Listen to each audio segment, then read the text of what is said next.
In this video we're going to install the neck block and the tail block and at least start roughing out the shape of the sides, maybe even get the linings in, but that might wait till the next video. For the tail block, I've decided I'm going to do a laminated block. Now some people just use a piece of plywood for this, but I'm basically going to make a piece of plywood. I've got an orphan top right here that wasn't going to be usable, and I cut it into 5" by 5" squares. That's a little bit bigger than the longest dimension I'm going to need for my tail block.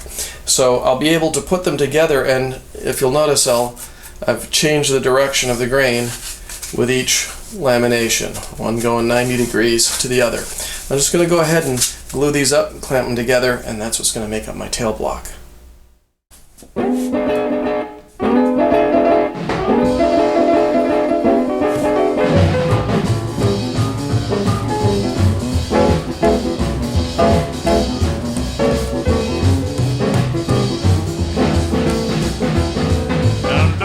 Baby, you better start right. You went out last night and stayed all night. You better take it easy, baby. Better take it easy, baby. You better take it easy, baby, 'cause I don't like the way you do. Now I'll give you my money, you left me cold in hand. Taking my money, start to raise the cane. You better take it easy, baby. Better take it easy, baby. You better take it easy, baby, 'cause I don't like the way you do.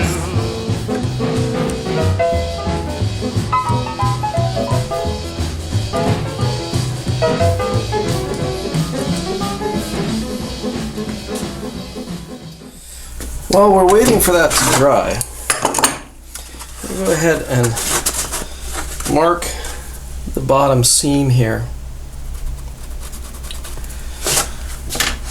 for where the body's going to come together. You can see the top has already got a little bit of a gap in it.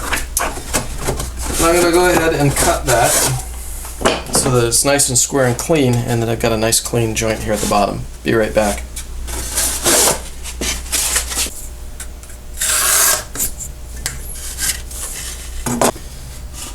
You can do this a lot of different ways. I've just left myself a little room for my saw blade down here. And I'm going to give myself a straight edge to start from, and a little Japanese Dozuki saw. I'm going to start my cut all the way along.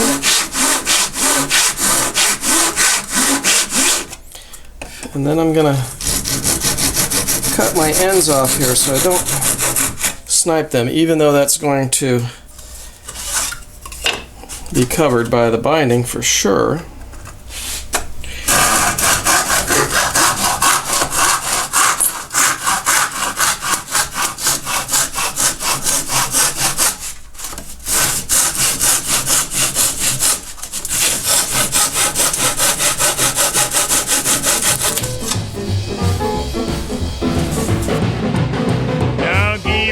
I bought you clothes, now you wanna put me outdoors. You better take it easy, baby.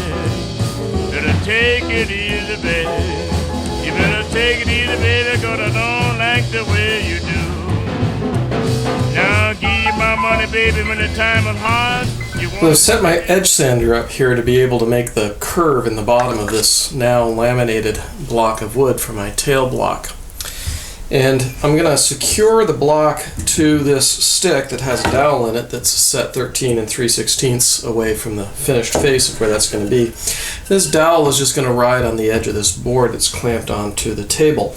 Now the board is a little bit out of parallel with the sanding belt, and that's for a good reason. What I'm going to do is I'm going to start out over here, and it's going to be a little further away, and the further I get towards the camera, the closer I'm going to get to the belt, so I can check it, and if it's not sanding enough, then I can move down a little bit, and it'll take a 30-second or more off each time I move forward. So what I'm going to do now is, this dowel is not touching on the bottom down here. Should be able to take the hot glue. I've got a couple of marks on here, and glue the end of the stick and secure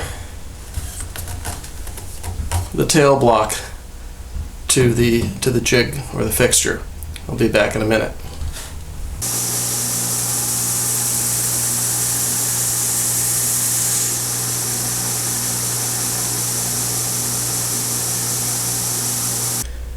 I've taped off half of the block to protect it from glue, and also to give me a quick little feel. Actually, I can run the tape right up against the side here and know exactly when I've hit the center line. And so I'm going to go ahead and glue this up. I'm going to do one half at a time, and always just the right amount of glue. Excess glue squeezing out doesn't do anybody any good. That's all just wasted. So here we go, getting the right amount of glue on here. Finger this time, no brush. I'll go ahead and put it right on here until I hit that line. And I don't need a lot of tension on here, but I do need it to be even tension. So I'm just going to use spring clamps and clamping cauls.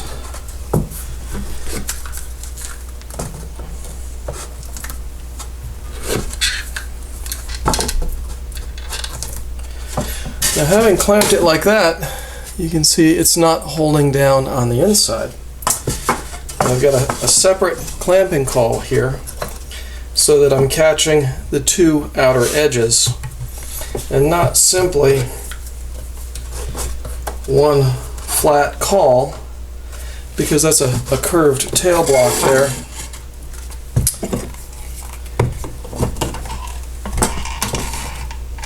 And then we'll let that dry. Take it easy, baby. You better take it easy, baby, 'cause I don't like the way you do. All right.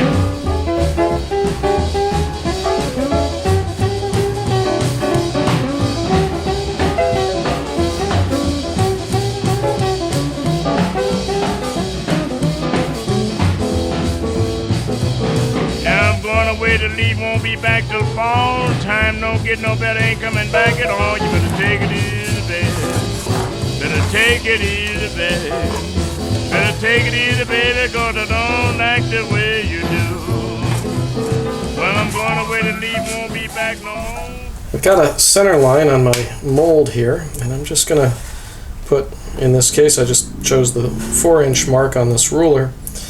And since my tenon on my neck is 3/4 of an inch, and that's the size of the pocket, I'm going to come over 3/16 of an inch from the center here, and 3/16 on the other side. And I'm going to cut these off so that I can make sure that my neck block is aligned properly.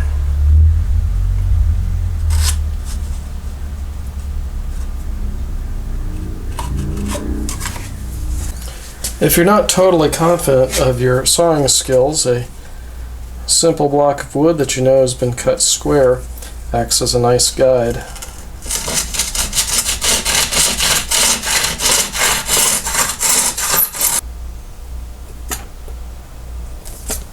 Just the right amount of glue.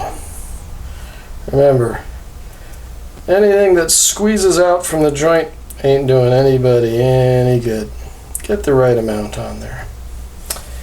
Now, I do like using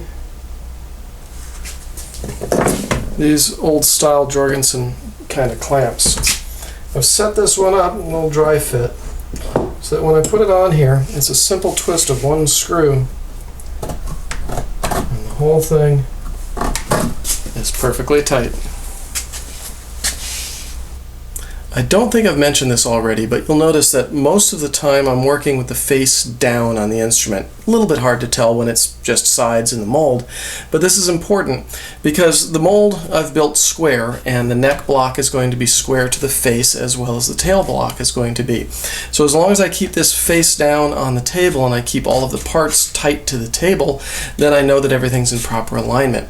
The next thing I'm going to do is I'm going to profile the sides. I'm going to do it without the linings in place because it's easier to do it that way. And then when I'm putting my linings on, I know exactly how they're going to wind up after the top is profiled. I can also then, especially on the back, because it's got a greater dome on it, I can take a plane and remove material quickly before I go back to sanding on the dish. You don't have to have a domed top. Most of the builders nowadays do have domed tops and domed backs. Controversy about it, they built flat tops for years without them. But I use a dome. At this point, you could simply flatten the face of this, then move on to the lining and to putting your top on and all the other things that are going to come. Right now I've got the body is tight down to the table, and so is the mold.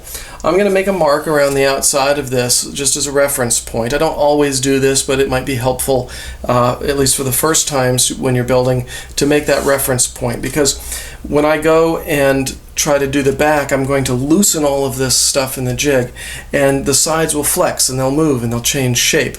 When I get back to some other operations, I'm going to want to know that I'm back to where I originally was when I was sanding on the dish.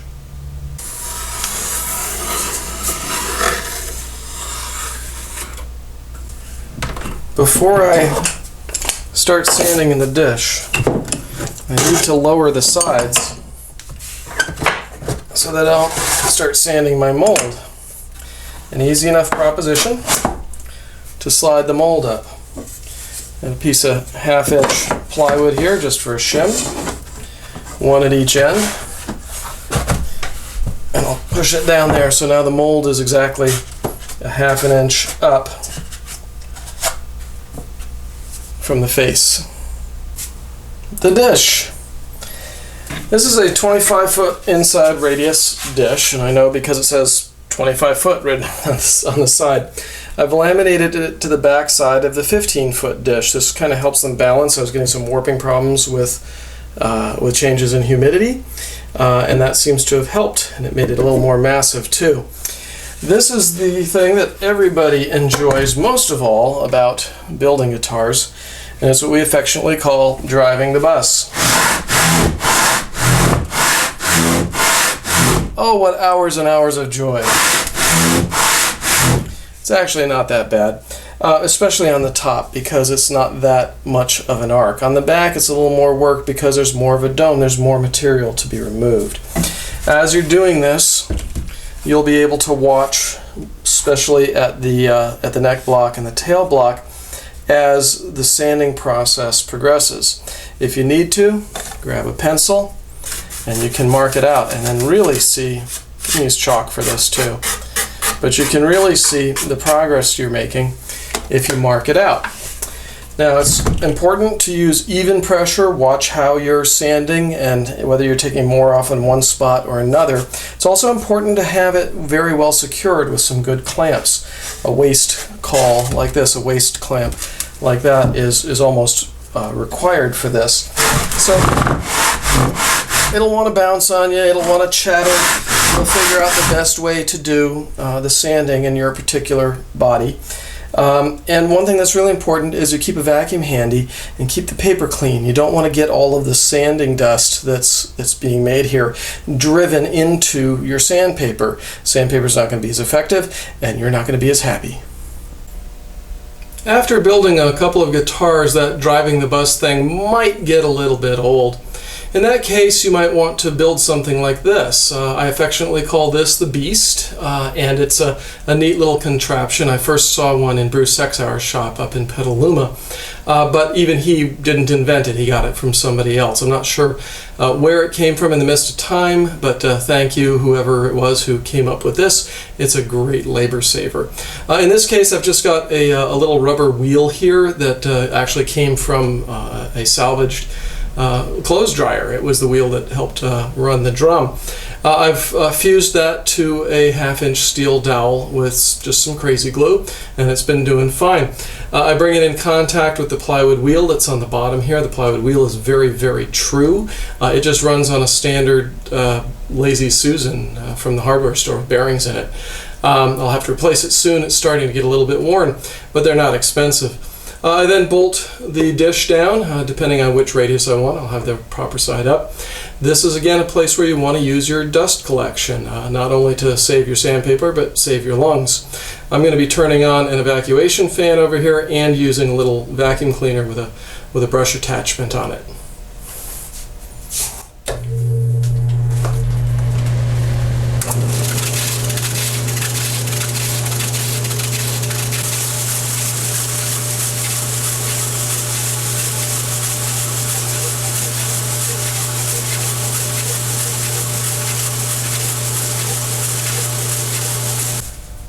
Well, I'm going to make an executive decision here and put the linings in the next video. It has nothing to do with the fact that the battery on my camera is running down.